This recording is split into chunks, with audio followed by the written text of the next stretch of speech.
khusus untuk industri fintech, bagaimana penerapan AI, blockchain, analisis big data yang mana memang sudah diterapkan? Silakan Pak Firly. Ya, terima kasih Bram. Jadi memang kalau kita melihat fintech itu kan keuangan digital ya. Jadi kita itu mengutamakan teknologi sebagai enabler. Jadi kayak misalnya AI yang tadi Mas Bram sampaikan, AI blockchain itu sebenarnya enabler gitu loh. Yang mana mungkin kita sebagai pemain fintech itu harus melihat setiap teknologi baru yang dikeluarkan untuk membantu bisnis modelnya, untuk mensupport bisnis modelnya kita. Itu namanya enabler kan ya. Jadi kayak misalnya AI itu artificial intelligence misalnya.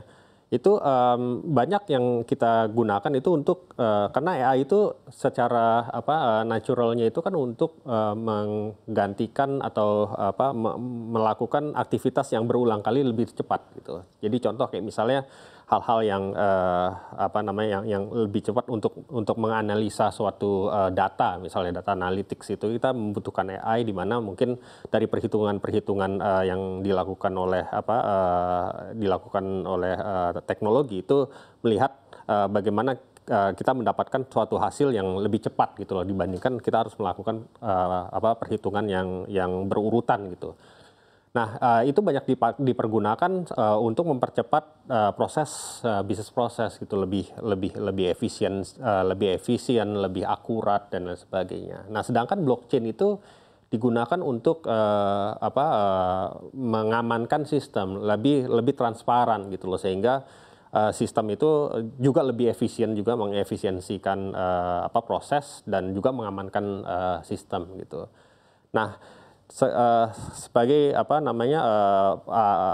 penggunaan teknologi ini, kami ini di Avtech ini melakukan member survey gitu loh. Jadi sekitar 55% perusahaan fintech itu sudah menerapkan AI.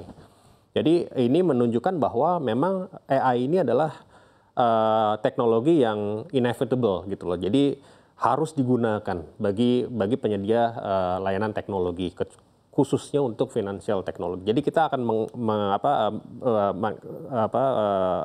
mengekspek angka itu akan naik di kemudian hari gitu.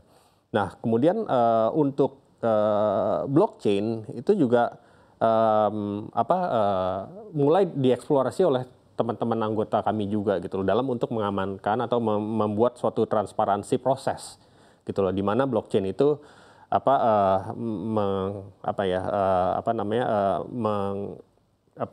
memungkinkan untuk proses itu dilakukan secara transparan sehingga ada track record yang jelas gitu loh. Jadi itu yang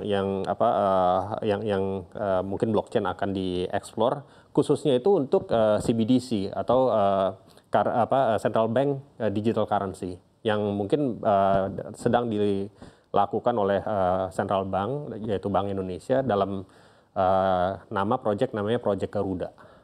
Kira-kira gitu, Mas. Oke. Anda katakan begitu ya 55% industri fintech di tanah air sudah menggunakan artificial intelligence. Lalu apa kendala di sisanya begitu ya di 45%? Apakah memang ada tantangan tersendiri dalam adaptasi AI, artificial intelligence di sektor fintech? Karena memang kalau kita ketahui bersama, sektor finance di tanah air adalah sektor yang paling cepat beradaptasi dengan teknologi. Iya, betul. Mungkin sebelum saya menjawab tantangannya gitu ya, jadi saya ingin menjelaskan satu hal di sini gitu loh, yaitu di Indonesia itu digital transaksi ekonomi digital itu mencapai suatu angka yang cukup signifikan. Ini research by Google, Temasek sama Bain. Jadi menurut riset tersebut, ekonomi tahun 2024 ya, itu transaksi digital di Indonesia itu mencapai 360 miliar US dollar. Jadi kalau misalnya kita kira-kira konversi ke rupiah itu kira-kira 5,8 kuadriliun. Itu diestimasi terjadi pada tahun 2030. Jadi cukup besar ya.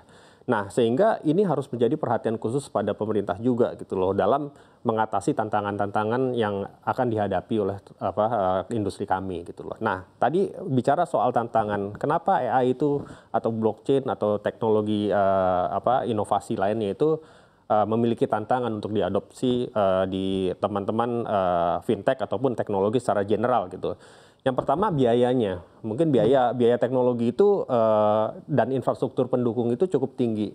Karena gambarannya begini, untuk melakukan atau untuk melakukan suatu atau mengadopsi suatu teknologi AI itu membutuhkan infrastruktur yang sangat besar gitu loh. Jadi mulai dari prosesornya, mulai dari internet connection-nya dan lain sebagainya gitu. Karena dalam melakukan kalkulasi AI itu membutuhkan suatu prosesor yang cukup kuat gitu loh. Karena begitu cepatnya, begitu banyaknya prosesor yang dilakukan gitu loh.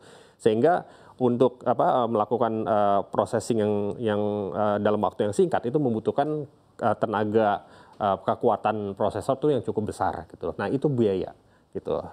Itu yang pertama. Yang kedua itu adalah digital talents. Nah, talents ini juga suatu tantangan juga di Indonesia. Jadi kalau misalnya kita melihat teknologi talents itu, kalau misalnya kita melihat secara basic capabilities atau capacity itu kita banyak.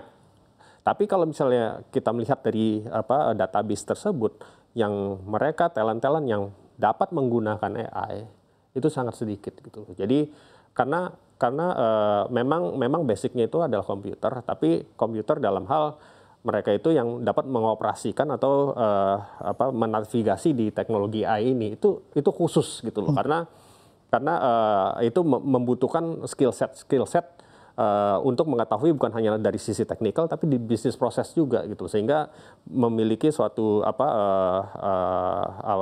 pengetahuan yang membutuhkan suatu pengetahuan tuh yang cukup komprehensif gitu kan.